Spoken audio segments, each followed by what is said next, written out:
This guy is good for a reason. Look at the sizzling starts of the week from Jamey Eisenberg. Week 1, look what he did. Tua. Week 2, Goff. Mostert week 3, Justin Fields week 4, Breece Hall. Week 5, and we're going to talk about him just a little bit more here in just a sec. We welcome back CBS Sports senior fantasy analyst Jamey Eisenberg. Jamey, your girl missed the mark in week 5, and it is going to take a miracle to get me in the win column. But I might not be thrilled, but I bet a lot of Jets fans are pretty excited about what they've seen out of their running back.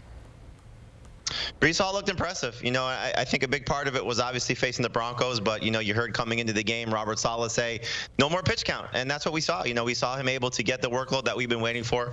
Obviously, the game script, the way that it unfolded was fantastic.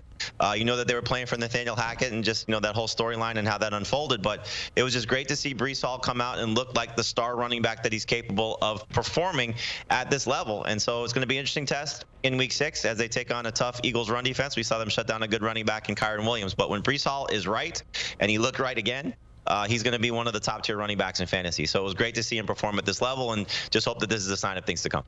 Okay, so you and I sat here and we talked about how special Puka Nacua is, but I think we were all concerned on how his workload would change with Cooper Kupp returning from IR. Are you telling me there's a world where fantasy managers can be happy where both Nacua and Kupp can coexist? I think so. We see that this Rams team, is going to lean still on what Matthew Stafford does. The defense has certainly played well to start this season, but they had a hard time getting off the field. But when they were on the field, it was a lot of passing. And so, they're not going to be a team as good as Kyren Williams is that's going to lean on their ground attack and lean on him. It's going to be through Matthew Stafford. And, we saw at the early part of the Stafford tenure in Los Angeles, it was Cooper Kupp and Robert Woods. And then we saw this year, just, to isolate it, we saw both Puka Nacua and Tutu Atwell playing well. And so Stafford's certainly proven that he can support two guys. Cooper Kupp's going to be the alpha. We saw that today in the game against the Eagles. But Nacua's not going away. And so that's great to see that both these guys could still be very relevant and very productive. So there's going to be some down games. Clearly, there's not going to be, every week where both these guys are performing at a high level. But I think you could feel pretty confident that you could start at least Cooper Kupp as a number 1 receiver once again, and Puka Nacua could still be a number 2 option, and Matthew Stafford can still get the job done for both these guys. Yeah, you talked about it. Yeah, he got the job done when Robert Woods was still there, so can get it done with both Nacua and Kupp on the field. Meanwhile, as for the Indianapolis Colts, they got their win over the Titans, but rookie quarterback Anthony Richardson left the game early with a shoulder injury. Also, fantasy managers got to get their first look at Jonathan Taylor making his season debut with the Colts after signing that 3-year, $42 million contract extension. What do we make of Richardson's health and Taylor's return?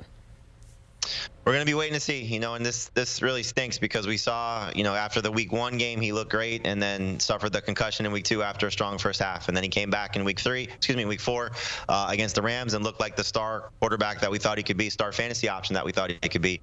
And so it was hopefully, all systems go. So now you're going to be waiting on pins and needles to see if he's going to miss some time with the shoulder injury. Clearly the Colts are going to be cautious with him, and they had the luxury of being cautious with him because of how Gardner Minshew has done. He beat the Ravens in overtime in that week 3 game. He's able to obviously beat the Titans in this matchup today, and now he gets a little revenge game narrative going into week 5 as he takes on his former team, the Jacksonville Jaguars. So he's not going to produce at the same level fantasy-wise like Anthony Richardson would, but he can be a decent, stopgap option if you are stuck better in Superflex and 2 quarterback leagues. For Jonathan Taylor, it's just a weird game to see Zach Moss perform like he did the weekend that Jonathan Taylor gets paid. You got to wonder, did they make the right decision to pay Jonathan Taylor? Yes, they did. He deserved to get the contract, but there was going to be a situation where he's got to knock off the rust. He hadn't played since week 15 of last year.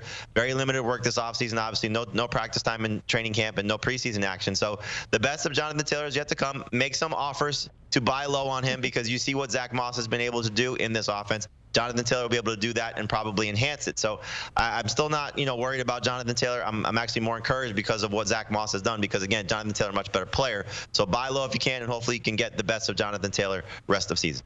Patience is what you're telling us. We need to yield patience when it comes to Jonathan Taylor. Well, I'll tell you, patience has ran kind of thin out in Atlanta, but guess what? They used Kyle Pitts. Finally, his first game over 42 yards receiving. He had 7 receptions for 87 yards.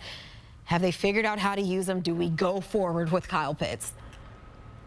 I think that's a great sign, and the nice thing about it is both he and Jonnu Smith produced at a high level in this matchup. This is going to be a situation where Desmond Ridder continues to develop and evolve as a quarterback, and that's the next thing that he has to, be able to do is to be able to support his pass catcher. So, you would hope that it would be Kyle Pitts and Drake London, not necessarily Jonnu Smith, but Smith has been outproducing Kyle Pitts for the last 3 weeks. And so this shows you the upside of what Pitts has to offer, and again, hopefully the best is yet to come. He gets a Washington matchup in week 5. They just had a hard time stopping Cole Kmet.